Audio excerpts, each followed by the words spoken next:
Hi and welcome back to my channel. I'm Simon and today I am back with my August reading wrap up. I know we're at the middle of September, but going by reading wrap ups of the past, this is pretty much an early one, so I'm taking that as an absolute win. Now, in August, I read a lot of books. I don't want to say an unhealthy amount of books, but I did read a kind of ridiculous amount of books, and I just wanted to address that briefly because there are 18 books. However, a few bullet points before we move on. One, I read a lot of books for work in August because I had quite a few author events. I also read quite a lot of poetry, which we'll come to, and that is something that you can read a lot quicker because they tend to be smaller. Three, if you are after a Booker Prize free reading zone, this is not the video for you because I have read quite a few Booker Prize books. And four, I need to apologise because I did not do very well with reading women in translation in August, or indeed reading Australian authors for Aussie August. However, I did buy quite a lot of books directly from Australia in August, which have arrived this month, and I am wearing an Australian icon on my chest. Yes, it's Troye Sivan. Now that we've got all of that out of the way, let's get cracking. And the first book that I read in August was a Booker Prize book. It was Love Forms by Claire Adam, which is a book that I've been sent by the publisher and been intrigued by, but actually wanted to get to her debut novel first, having remembered that it was published by Sarah, or be reminded of, having been reminded of, either or. It was a book that Sarah Jessica Parker published in America, so I was planning on reading that. However, decided that I would do some buddy reads with the lovely Cole of the Booker Prize longlist, and this is the first one that we decided to head to. Now, for those of you who don't know, this is about Dawn, who when she is 16 in the early 1980s, gets pregnant and she's living in Trinidad. She is sent to Venezuela to have her child and give it up for adoption. We then meet her several decades later. She is living in London, she is divorced, she has kids, but she is seeking the child that she had to give up. And this book has been described as being really quiet, and I would disagree. This book is one of those books that subtly and beguilingly takes you along with this really delicate kind of propulsion as you get more and more involved in this woman's life. And Dawn is a really fascinating character. Sometimes you question how reliable she might be or not, and this is something that I want to probably talk about more with the channel when it happens. But this is one of those books that hits you personally and kind of haunts you as you're reading it. And the reason that this did that was because my mum was pregnant with me when she was 16, and that was back in the 1980s. And I know the discussion of giving me up for adoption or various other things happened. And so there was this kind of weird what if. Also, this put me in the place of what mum's emotions may have been at the time. I mean, I've urged mum to read this, and I don't want to say too much more because this is like mine and her story, and I don't want to tell her story for her, even though I am very much involved, but you know what I mean. I thought this was so beautifully done, and I found the emotion continually running through it as this undercurrent of Dawn's, despite the fact that sometimes she would be quite, or behave quite erratically, really fascinating. There were some moments that I found really gothic early on, particularly when she has the baby. And there's been some discussion about whether, you know, if you're from Trinidad, you won't really get this book because it over-explains Trinidadian culture. I didn't know some of that, so I learned a lot. But I also had a moment where I was like, why is she explaining what a terrace of houses is in London? But thinking about it, and well, I believe she's writing this book, or Dawn is telling this story to a very particular person. She felt really real. It's one of those instances as well where Dawn, for me, could have literally written this book. It's a bit like how I always get Elizabeth Strout and Lucy Barton mixed up, because Lucy Barton is so real to me, Dawn is so real to me. I found the whole thing really compelling, beautifully done, and the ending made me cry ridiculously. So yeah, I really want them to read this. I have a copy, a proof of it for her when I next see her, so hopefully she'll give her thoughts. I don't know if we're going to be doing shortlisted reads together this year. Not sure, we'll see. The second book that I read in August was Hunchback by Saou Ichikawa. Sorry, there was somebody at the door. There was somebody at the door. If you get that reference, bonus points to you. Anyway, where was I? Yes. So, second up in August, I read Hunchback by Saou Ichikawa, translated by Polly Barton. This was longlisted for the International Booker earlier this year, and I'd meant to read it then because it was short and sharp, and I was like, right, I'm going to get to that, but didn't get around to it. However, headed to it for Women in Translation Month, and boy, does this short, sharp book pack a punch. Now, for those of you who have not read it yet, this is all about, let me get her name right, Tash Aw, and she is born with a congenital muscular disease and is living in a care home that her parents have left to her. They have both passed away, and she spends her days there kind of in seclusion really, and not really interacting with people outside, but she has got quite an other life online. I don't think it's a spoiler to say that she writes pretty racy fiction, which is how this book starts, and you have a bit of a ooh moment. As we get to know her, this book becomes a really powerful, unflinching look at disability. I found that really powerful and really unsettling, and rightly so. So she talks a lot about the privilege of holding a book in your hands, which as you're reading this book in your hands really, really hits you over the head with a wallop. She also does come to the whole thing around sex, and I don't want to give too much more away than that, other than to say about 2/3 of the way through this book, something happens where I did a what? I thought it was really deftly done, really, really shocked me. I'm not saying anything more for spoilers, but there is a part of me that also struggled then afterwards to quite, because I felt like the rug had really been pulled out from me. I was sort of trying to catch up with myself, but also I would have just liked a little bit more depth on that part and the repercussions, and maybe something from the character that's involved. If that makes sense and you've read it, let me know your thoughts in the comments down below, although try and hide them a little bit just in case anyone's scrolling through the comments, and I don't want to ruin it for anyone. But yeah, I thought this was a blunt, brutal, yet brilliant book that has grown on me since I read it. When I finished it, I was a little bit like, because of like the aforementioned feeling like I wanted that final third to be fleshed out a little bit more, but I do think it is a really, really powerful book. Then third up, I read Impossible Heat by Ciara Maguire, and this was one of the books that I ordered after the whole Polari Prize hoo-ha and the join point of it all, and let's all move on swiftly from that. But I wanted to support the authors who had pulled their support from the prize in favour of supporting trans rights. I guess you would call this a pamphlet. I think that's the right terminology. I'm not very good with all the words and everything around poetry. I'm still very much finding my feet, but queer poetry does do it for me. And this, I thought, was a really wonderful collection. It is sassy, it is shocking in parts, it is salacious and sexy, and what more could you want from some poetry, frankly? Yeah, this I thought was a real treat. I next up read another Booker Prize longlistee, and that's The South by Tash Aw. This was one of the books I was most excited about. I heard that this was the first of a quadrilogy, honestly, set in Malaysia, which I'm very keen to read more about because my future sister-in-law is from Malaysia, and is a queer tale about a young man called Jay who with his family go to the farm that his mother has inherited, where they meet the family who are looking after it, and he is very drawn to the son of that family called Chuan. Now, the book starts with a very frisky scene against a tree between those two characters. And for me, from the off, I was a bit like, oh, so I kind of know what's coming. And even though that is technically the middle of the book, and then we follow on from there, it did take the wind out of my excited sails, as it were.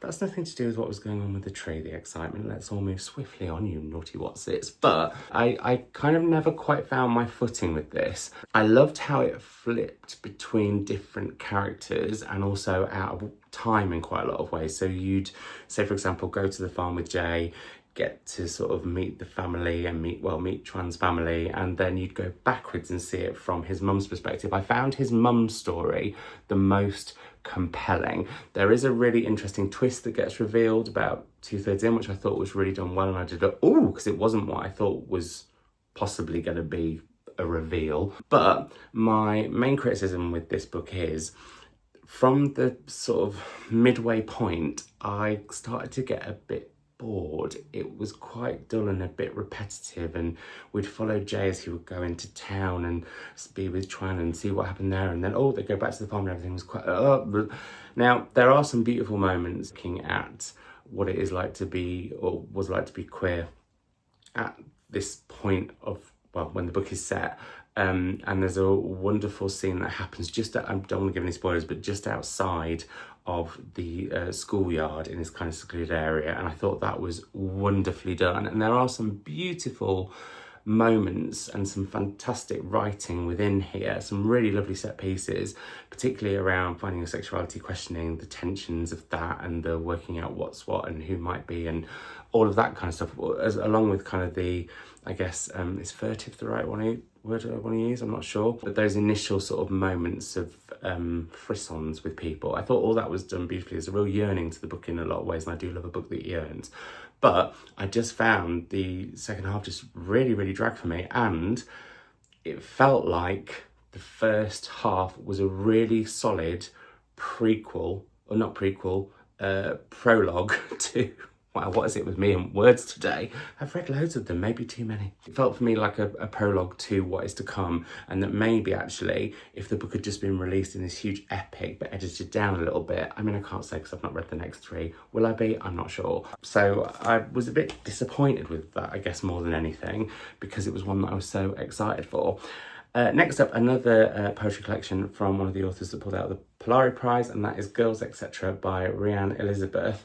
I absolutely loved this. I really loved Impossible Heat. This talks to that in a lot of ways, in the ways it looks at, like I said, it's salacious in parts, it's sexy in parts, it's shocking in parts, but there is this wonderful riff through here around the Welsh language. There's also quite a lot, well, there's a whole poem about Agneta from ABBA, which I think about quite often because it's not the poem that you would think. There's also some quite tricky subject matter in here around mothers and daughters, and also dysfunctional relationships, and I thought this was just done so wonderfully, and I'm thrilled because Rhian has very kindly sent me her new collection, which is called Maybe I'll Call Gillian Anderson. I think that's the right title. If I've got it wrong, I do apologise. I'll put a picture of it there. I thought this was absolutely fantastic and I urge you all to read it because, yeah, it's just a corker. Now, away from books for a while, as I had a holiday, and so I decided to have a holiday from them, and went to some books that I've been meaning to get to for a while, the first of which had been pitched to me as a summer gothic. Why I did not put this in my summer reading, what was it, I did a summer reading list, or books that I wanted to get to this summer, I'll link that video down below so you can see what I picked. But why I didn't put this in there, I don't know, because it is a brilliant summer read, because it is so gothic, yet set in the summertime. It's The Hounding by Xenobe Purvis, and this is about the Mansfield sisters, I want to say. Yes, this is set in the 18th century in Oxfordshire, in the countryside, where we meet the Mansfield sisters, all five of them. And it's not long after the witch trial phenomena that swept the country. And so people are very suspicious. And this particular summer, really odd things are happening in the village. And some of the villagers believe it's because of the Mansfield sisters, who they think are a little bit other. And some people claim they've heard them howling like dogs. I don't want to say much more than that at all, other than you get a stranger who comes to the village and gets embroiled in it. You get to learn more and more about the sisters and their situation, but also the characters in the village and why they might feel certain ways towards them. And I just thought this was absolutely brilliant historical fiction. Well, just absolutely brilliant fiction, full stop, but an absolutely brilliant historical novel, and reminded me how much I love a chuffing good historical tale. This and A Little Trickery just, yeah, prime examples of that. And for them to be from debut novelists who I'm hoping I'm going to get loads more books from, it's just so exciting. But it's definitely reminded me that I need to head to more historical fiction, how much I love it. And with me having talked quite a bit about how I want to look at the reader that I have been, the reader that I am now, and the direction I'm going, historical fiction has always been a pleaser, it is a pleaser, and I predict that it will carry on being a pleaser. I just need to get to it more. Sorry that that's very, very short, but if I tell you that this is like one of my favourite reads of the year, absolute 5 stars, I did dwell on that a little bit. It was a 4.5 at first, but it's just stayed with me. And without any spoilers, and somebody told me off because they said that saying that a book has an incredible ending is a massive spoiler. I don't think that is, but if it is, please let me know in the comments down below because I don't want to be upsetting people. But this had one of the most brilliant, satisfying endings that I have read all year. The other book that did that this year was Dusk. Again, not saying why, no spoilers, but absolute corker. Then headed to more poetry from another of the Polari Prize long-listed authors that pulled out of the prize. That's a great way of wording that. And that was Robert Hamberger's Nude Against a Rock. This has become one of my favourite poetry collections ever. This really sang to me. In part, it's because of the just sort of realness of it and how it celebrates the ordinary and makes the ordinary extraordinary, and the way this looks at love. And the poems to his husband are so beautifully done, as they are to his children, his ex-wife, just so joyous. And these little moments of love that flow through a lot of the poems is wonderful. And then the final part of the book flips to a response to, I want to get this right, Keith Vaughan's journals, who was a painter. This is one of Keith's paintings, which is the titular Nude Against a Rock. And the way that Robert responds to Keith's paintings and his journals is wonderful. I could see the paintings without having looked them up, and I'm not very good with books around art, so that shows how absolutely blinking blinking brilliant this is. Yeah, I just thought this was phenomenal and can't recommend it enough to you. Then I headed to a book that I have seen so many people raving about and sounded like it was going to be the perfect summer read. I think I did put this in my summer selection of books I was going to read. This is Waist Deep by Linea, Maja, Ernst, translated by Sherilyn Nicolette Helberg, so perfect for Women in Translation Month 2. And I read this by a lake, about a group of friends who come together for a reunion by a lake and a wood, actually, and the wood becomes very important. I won't say any more than that, other than sexy. Anyway, this is, as I said, about a group of friends who reunite after quite a long time, and it looks at the cracks in their friendships that have kind of gone under the rug, some which have chipped a little bit more and become a little bit more fragmented, and also all the underlying tensions between all of these different characters. Now, I'm not going to list the characters for you, there's quite a few, but I will say I didn't get lost that often. Occasionally I did have to look and check, hang on a minute, who's that? I also did have a moment where one of the characters is called Quince, and sometimes a character name can really throw you, but once you get to know Quince, the name really suits them. So yeah, I'm just putting that out there because I will always say what the flaws are in books, even if I've absolutely loved them, because I don't believe in perfect books. I've said that to you before, I'll say it again. I know my mother disagrees with me. Anyway, kind of through little moments that they have together, these look backs at their relationships up to this point, but also what the sort of discourse is between them now, or any underlying tensions, like I mentioned, and that slowly but surely will come to the fore. I remember Ben of Ben Reads Good talking about this book in his mid-year freakout tag, and there's that question about crushes and, you know, who have you had a crush on fiction, and he said he crushed on every single person in this book, and yes, I completely agree. I fancied everyone. I loved how salacious it all got, and yeah, I will not forget this book in a hurry, and I think I'll be recommending this every summer for years to come. May indeed reread it every summer for years to come, because it's sweltering, this book, sweltering. That's all we'll say on that. Then I read a poetry collection that was nothing to do with the Polari Prize, but I was reminded of because Self-Esteem, the singer, also known as Rebecca Lucy Taylor, is doing an event in Liverpool, and I've never had so many messages about, are you hosting this? Are you hosting this? Are you hosting this? I'm not. I would love to, but I'm not. But it reminded me that whilst I didn't have her forthcoming book, I am a big fan of her music, I should say, and really, really want to go and see her tour, actually. Her new album is incredible. This is a book that I bought a few years ago, which is basically just some of her phone notes that we'll read as lyrics or little bits of poetry or inspiration or just thoughts about what's going on in the world. And I really loved this. I thought it was just the perfect little pocketbook of power. It made me giggle. It made me feel sad. Well, I just went through the whole spectrum of emotions with it. Highly, highly, highly recommend that. Back to books and to the chonker that is Flashlight by Susan Choi.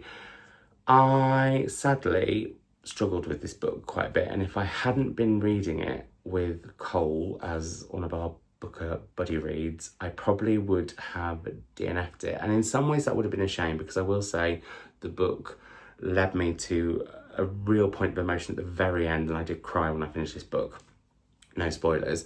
But it's a hard book to talk about, because one of the real strengths to the book is that it takes you in a very unexpected direction to the history of some parts of the world that I just didn't know anything about. Some people will know about it, I didn't. Again, being very careful what I say because I don't want to spoil it.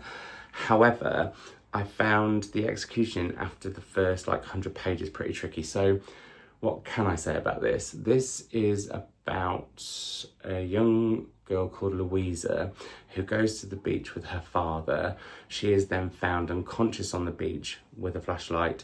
Later, he vanishes, and we meet her a few years on when she goes to have a therapy session, and then the novel goes back and forward in time in a patchwork style that I usually really, really love, and did admire moments of that with this book.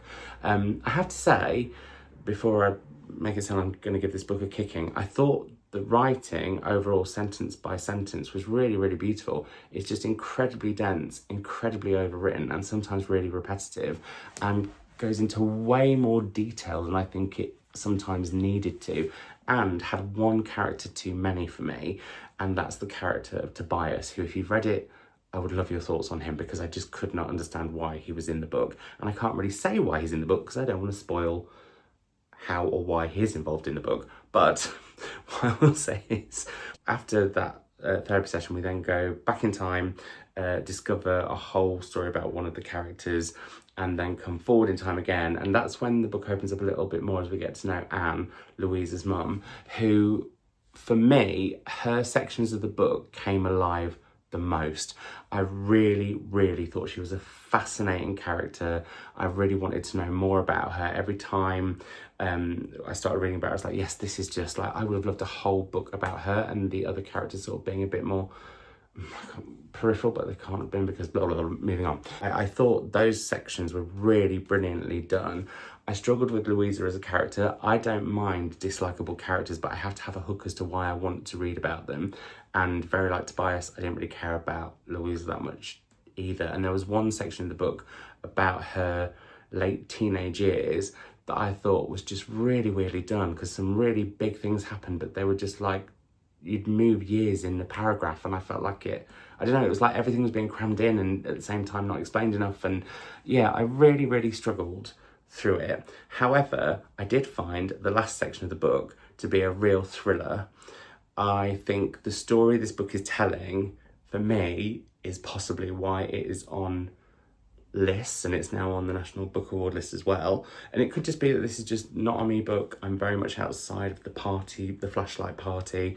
But yeah, I think if it had been condensed, a few characters got rid of, and just tighter, it would have had even more of an impact than it did on me in the end. And actually, had I not been reading with Cole, like I said, I wouldn't have got to the end of it anyway. So yeah, we have that. I feel a bit mean giving that a kicking, but I just didn't really get it.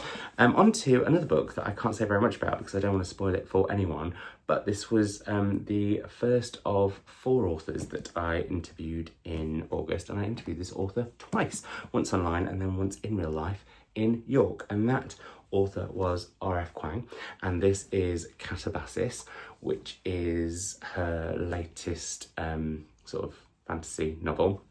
Now, first up, I don't read fantasy that often. I had read Yellowface before, which is her first sort of literary novel or non-genre novel, even though it's kind of got a thriller vibe to it, to be fair. There is another one coming next year, which I'm very excited for. I haven't read Babel/Babel. I now want to read Babel/Babel because I really enjoyed this. This is about Alice, who is a student at Cambridge, and she has, well, let's say, accidentally killed her professor. But yeah, definitely accidentally, and he was going to be helping her to become kind of someone lauded in magic with a K. And in order to basically graduate, she needs to go and find him in hell. And she goes to hell along with Peter, who, I don't want to spoil anything, but they clearly know each other and have had an interesting relationship, and are kind of they've become frenemies really, and quite competitive, and they go together to hell, and we follow them on that adventure to find their professor, learning all of the different laws and stuff within it. I had a chat with Rebecca about this because she reminded me how brilliant chalk is, which is a really random thing to say. I discovered she hates chalk. So yeah, that was interesting. But yeah, I really enjoyed it. I loved all the different riffs on the different myths around hell and how university can be hell. And I've struggled with campus books quite often. I mean, this is a campus unlike any other, but I have struggled with them because I didn't do a degree, but then at the same time I sort of love a good campus because, as I mentioned earlier, Mum was 16 when she had me, and she took me to university with her when she was 19 and I was 3, and I have really fond memories of that university campus. How many times can I say campus in a video? It doesn't happen normally, so let's say it a few more. Campus. I'm feeling quite campus the way I'm saying that. Anyway, I really enjoyed this. I went on a real ride with it. I've seen some real scathing reviews of it. I think people sometimes can just be overly mean when someone's being really successful and just having fun. And this, to me, was a good, fun read. And like I said, it's made me want to head to Babel/Babel. So I may well get to that over maybe like early next year. That could be a really good chunks to sort of curl up with. I then hosted the wonderful Juno Dawson for the Manchester event of her Human Rites tour. Human Rites is the 3rd and final book in Her Majesty's Royal Coven trilogy. I did reread beforehand Her Majesty's Royal Coven, which is the first in the series, and The Shadow Cabinet, which is the second. I did not reread Queen Bee, but I'd quite like to head back to that over maybe Halloween, because going back into this world and just being reminded how wonderful Juno's writing is was such a treat. And I did thank her at the event because I spent, I think, 4 days just solidly reading these, and it was just the most fun time. So for those of you who don't know, Her Majesty's Royal Coven is a government body which is secret to us non-magic folk. Sorry, I should hold the book up. Which is secret to us non-magic folk. Well, who knows, I might be magic, I might just not be telling you. We get to meet 5 friends in the first book who are from the north of England and who become a coven, and then we meet them years on and follow their adventures as the world may or may not end. And I just love it that they're so fun and they're so brilliantly written. The characters are just so, you really root for them. You feel like you know these characters, and I'm really why are you saying anything else, because I don't want to spoil the series for anyone. People have been saying, are there going to be more to me? I'm not saying anything. I'm just not, because I don't want to give anything away. But if you haven't read this trilogy, and indeed the aforementioned Queen Bee, which I'll put a picture of here, which is set in Tudor England and looks at Anne Boleyn, who may be one of the OG witches. If you haven't read them, I can't recommend them enough, and this is the perfect time of year to read them, with Halloween being on the way. I can't tell you more about them because I don't want to spoil them. The fourth and final. Is that 4 authors? Have I miscounted? I have miscounted. I've just realised I've completely miscounted the amount of authors that I interviewed. It was 3 authors, it was just that I interviewed Rebecca twice, so therefore I felt like it was 4 authors, but incorrect. So the third author that I interviewed, oh, it was 3 in 1 week, that's why it felt so hectic, but the third that I interviewed in that week and also in August, come on, get on with it, Simon, because this is going to be longer than you want it to be, I'm sure. I mean, for me and for you, longer than I want it to be because I've got to edit it, but also longer than you want it to be because you've got to watch it. Well, you don't have to, you could have clicked off easily by now and not be hearing any of this. Moving on. The third author that I interviewed in one particular week, and also the third author that I interviewed in August, was Susanna Stapleton, and I interviewed her with my aforementioned mother at Daunt's Summertown. That Dark Spring, a true story of death and desire in 1920s Provence. And this looks at the, and it's not a spoiler to say this because it says this on the cover, the unsolved death / murder of Olive Branson. Yes, that Branson family. And she was an artist, and she moved to a small rural town in France where she became very much a part of the town in good ways and in bad ways. And we head to the discovery of her body and well, it's not just about finding more about her story up to that point.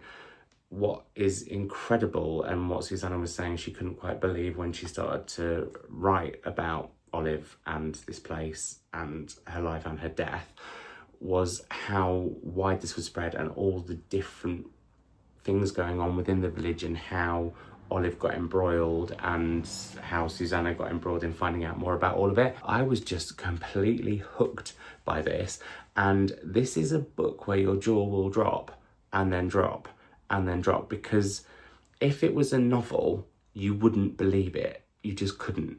And so the fact that this is all real is just... I have to say I was a tiny bit nervous before reading this because I was a massive, massive fan of Susanna's first non-fiction book, The Adventures of Maud West, Lady Detective, which, if you've not read that, that is another perfect book for the months ahead, because you just want to cozy up and be the Watson to Susanna's Holmes as she takes you on many mysteries involving Maud West, but also the mystery of Maud West herself. Like, honestly, it's brilliant. And this, I thought, was a cracking second book. I just thought this was great, and kind of gives you that sort of Agatha Christie vibe, but just so much more. And if you're really into like village gossip and twitching curtains, yeah, it's with it. But I also should say, you find out about this incredible woman, Olive Branson, and that I thought was done so wonderfully. At no point is her murder is dealt with really respectfully,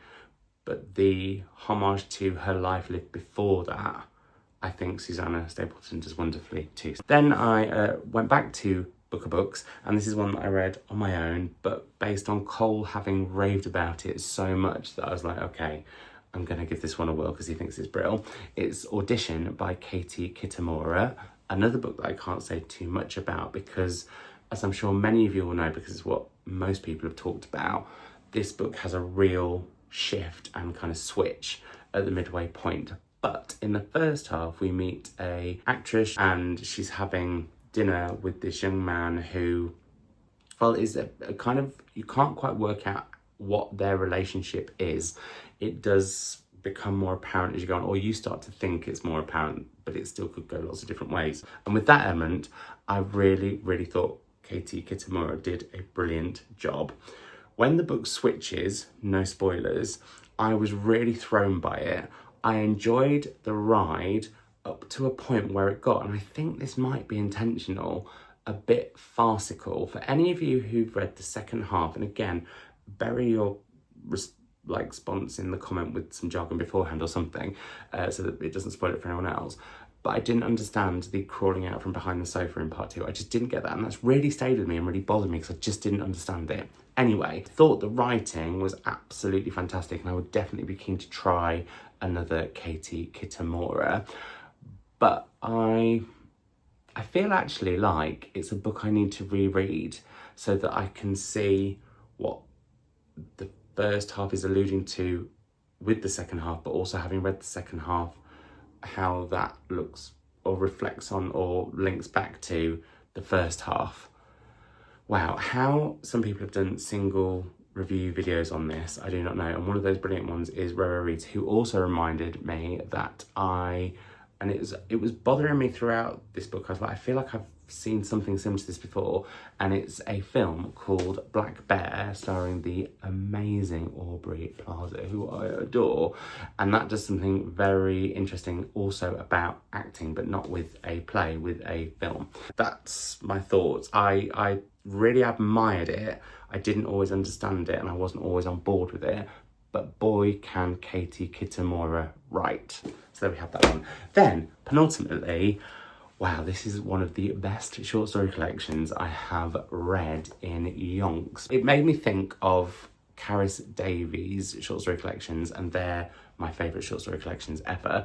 This is Miriam Webster's The Slip. I will say, this is like Caris Davies if Caris Davies was even naughtier, but also it's quite salacious in parts. It's another book that was sweltering this summer for me, or had me sweltering. One of the themes throughout this collection is around relationships between people, and so you have quite a lot of stories that are about couples. So you have one at the beginning which is about an affair that goes very wonky, and I thought that was done so brilliantly, and the awkwardness in some of these tales just shitty that, but it's kind of also delicious at the same time, and that's how I felt pretty much throughout the collection.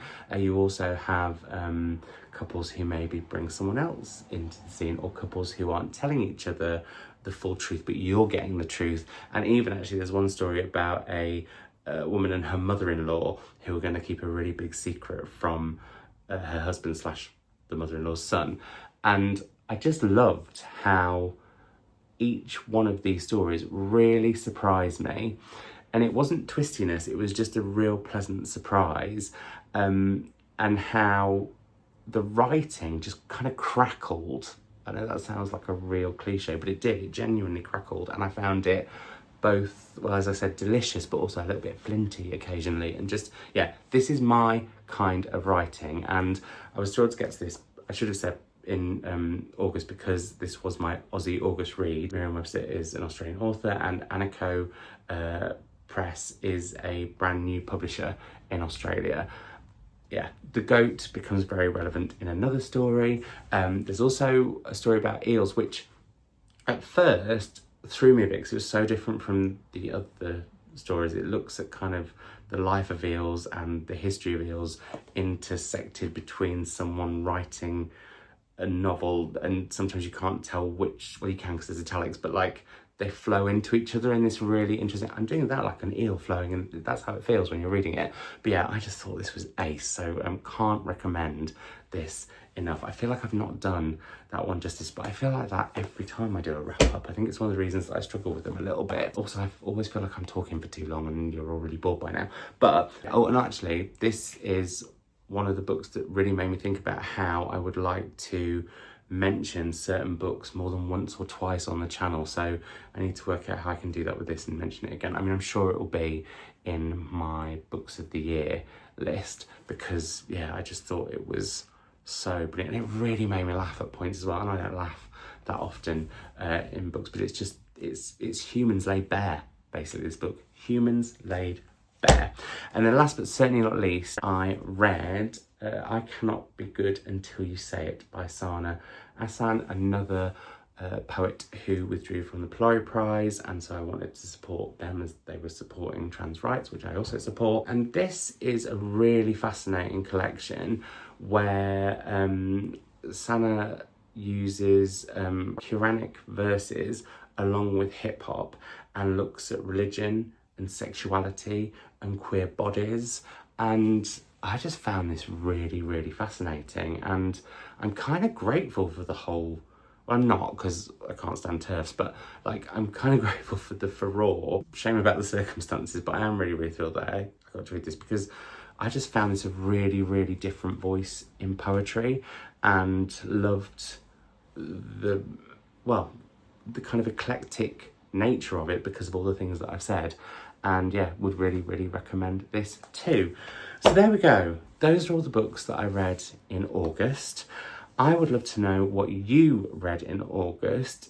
Tell me everything you read, or you can tell me the highs and the lows and why they were highs and why they were lows. I would love to know if you've read any of these and what you thought of them. You can agree with me, you can absolutely disagree with me. Let's have a chat about all of that in the comments down below. I hope you're all doing super duper well. I hope you're reading something wonderful. That's it from me. Thank you as always for watching. If you would like some more savage shenanigans before the next video on the channel, whenever that may be, you can find my Instagram, my Patreon, my Blue Sky, my wishlist, and all those things down below. Let's keep the conversation going down in the comments below, and I will see you in another video somewhere soon. Bye.